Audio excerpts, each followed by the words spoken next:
items issued from store, and the balance section records the items that remain in store. Let's now solve the question using FIFO method of valuation. We are going to enter the transactions based on the dates they occur.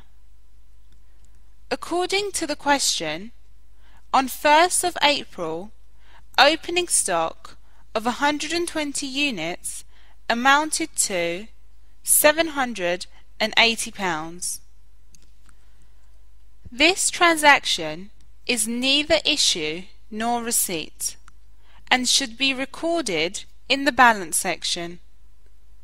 We first enter the 1st of April under the date section and record 120 units under quantity and £780 under the amount for the balance column.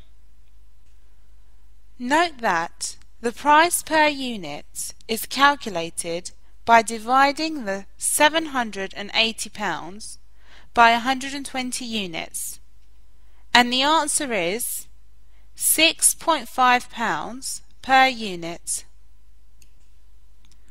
The next item is on the 2nd of April.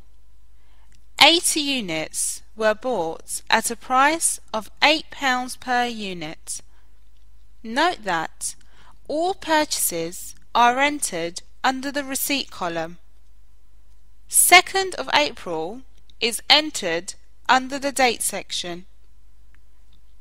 80 units under quantity, £8 under the price, and £640 under the amount section for the receipts.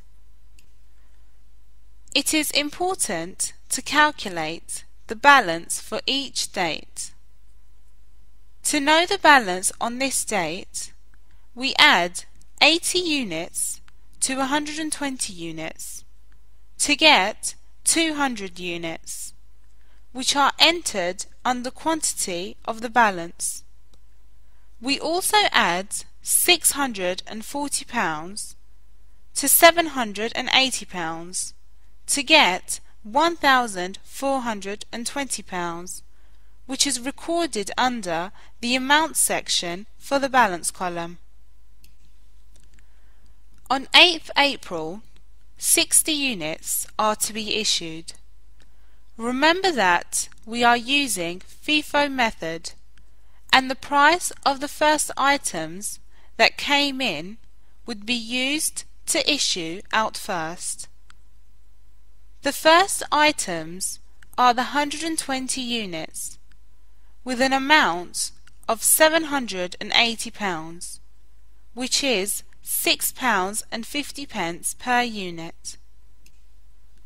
The next thing to do is to find out whether the 120 units would be enough to cover the issue of 60 units. The 60 units can therefore be issued out of the 120 units. We therefore record the date under the date section. 60 units under quantity, price of £6.5 under the price, and the amount of £390. That is 60 multiplied by £6.5 under the issue column.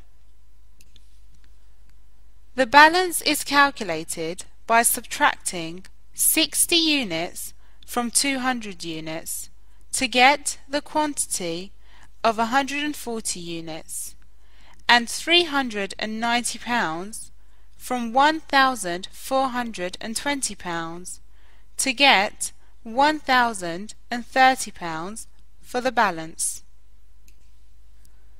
Remember that whenever stocks are issued, we subtract from the previous balance to get the new balance after issue. On 20th of April, 30 units of items were issued. We are using first items in, first items out method. Note that the first items that came in are the 120 units.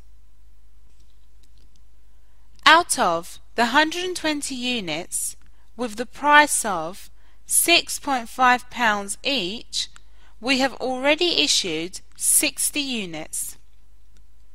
We are therefore left with 60 units from the first items. We can therefore issue the 30 units at a price of £6.5 each.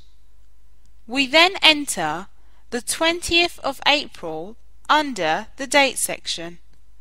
30 units with the price of £6.5 and the amount of £195 under the issue section. The 195 is calculated by multiplying the quantity 30 units with the price, which is £6.5. We also subtract 30 units from 140 units to get 110 units, and subtract £195 from £1,030 to get £835 under the balance section.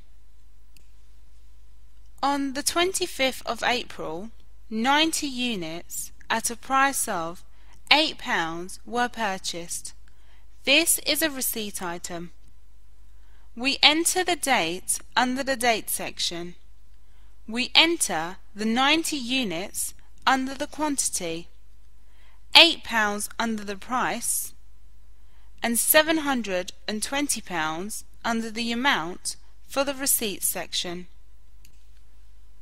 The balance section is calculated by adding the 90 units to the 110 units to get 200 units, and £720 to the £835 to get £1,555.